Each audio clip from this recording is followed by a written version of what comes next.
कल्पना कीजिए, आज से लगभग 1500 साल पहले की एक दुनिया जब ज्यादातर देशों में शिक्षा कुछ गिने चुने लोगों तक सीमित थी। तब भारत की धरती पर ज्ञान का एक ऐसा प्रकाश फैला हुआ था जिसकी रोशनी पूरी दुनिया तक पहुंचती थी। इस ज्ञान के केंद्र का नाम था नालंदा विश्वविद्यालय।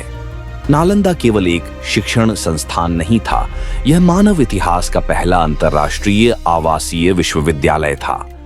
5वीं शताब्दी ईस्वी में गुप्त वंश के महान सम्राट कुमारगुप्त प्रथम ने बिहार की पवित्र भूमि पर नालंदा की स्थापना की। यहाँ शिक्षा का उद्देश्य केवल नौकरी पाना नहीं था, यहाँ जीवन को समझना सिखाया जाता था। अपने स्वर्णिम काल में नालंदा विश्वविद्यालय में 10,000 से अधिक छात्र और 2,000 से अधिक आचार्य थे। यहाँ पढ़ने के लिए चीन, जापान, कोरिया, तिब्बत, श्रीलंका और दक्षिण पूर्व एशिया से छात्र आते थे।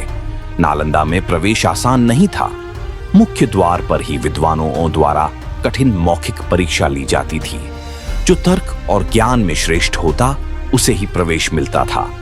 यहाँ बौद्ध दर्शन के साथ साथ वेद, उपनिषद, तर्कशास्त्र, व्याकरण, आयुर्वेद, गणित और खगोल विज्ञान जैसे विषय पढ़ाए जाते थे। नालंदा का पुस्तकालय दुनिया के सबसे विशाल पुस्तकालयों में से एक था। इसके 3 मुख्य भाग थे, रत्नोदधि, रत्नसागर और रत्नरंजन। इनमें लाखों हस्तलिखित पांडुलिपियां थीं, जिनमें सदियों का ज्ञान संचित था। चीनी यात्री ह्वेनसांग नालंदा में कई वर्षों तक रहे। उन्होंने लिखा कि यहाँ ज्ञान की पूजा होती है और तर्क को सर्वोच्च स्थान दिया जाता है। लेकिन इतिहास का सबसे दुखद अध्याय अभी आना बाकी था। 12वीं शताब्दी में तुर्क आक्रमणकारी बख्तियार खिलजी नालंदा पहुंचा। उसने ज्ञान नहीं देखा, उसे केवल सत्ता दिखाई दी। विश्वविद्यालय को नष्ट कर दिया गया, विद्वानों की हत्या कर दी गई और फिर नालंदा के पुस्तकालय में आग लगा दी गई। कहा जाता है कि यह आग इतनी भयानक थी कि किताबें महीनों तक जलती रहीं। वह आग केवल इमारतों को नहीं जला रही थी, वह मानव सभ्यता के अनमोल ज्ञान को राख बना रही थी।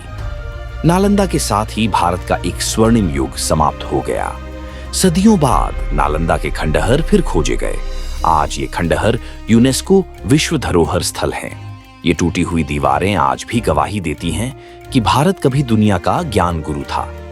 आज आधुनिक नालंदा विश्वविद्यालय फिर से उसी भूमि पर खड़ा है।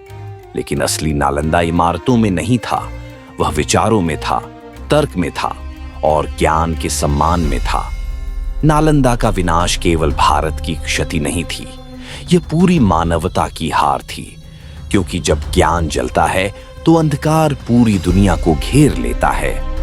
नालंदा जल गया, लेकिन उसका ज्ञान आज भी अमर है।